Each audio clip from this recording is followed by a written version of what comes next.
Les chefs d'État et de gouvernement de l'Union européenne quittent le sommet de Bruxelles avec des sentiments mitigés.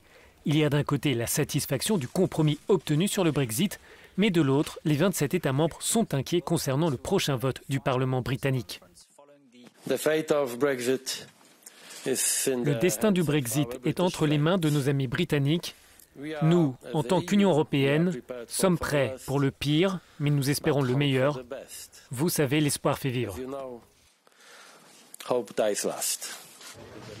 Au-delà du Brexit, les dirigeants se sont entendus sur un texte commun pour mieux encadrer les relations stratégiques, commerciales et politiques avec la Chine. L'un des points majeurs est d'obtenir une réciprocité sur l'ouverture des marchés publics. Je dois dire que le débat sur la Chine est autrement plus facile que le débat sur le Royaume-Uni.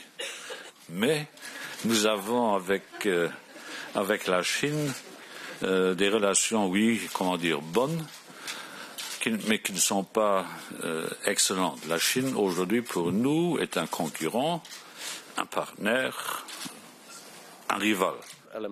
L'Union européenne souhaite la mise en place de règles équitables avec Pékin. Le temps de la naïveté européenne est révolu.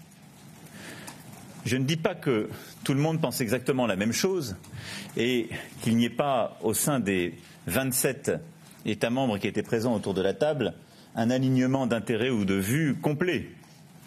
La discussion se poursuivra et les situations actuelles sont bien différentes.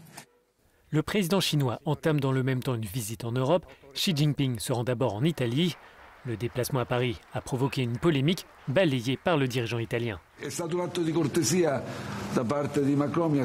C'est un acte de courtoisie d'Emmanuel Macron envers Angela Merkel.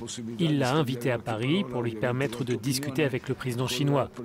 Jean-Claude Juncker est aussi invité car c'est un séminaire. Ils vont s'entretenir sur le multilatéralisme, une question qui nous concerne tous, c'est tout. Si la Chine divise l'Union, le Brexit en revanche confirme la solidarité des 27.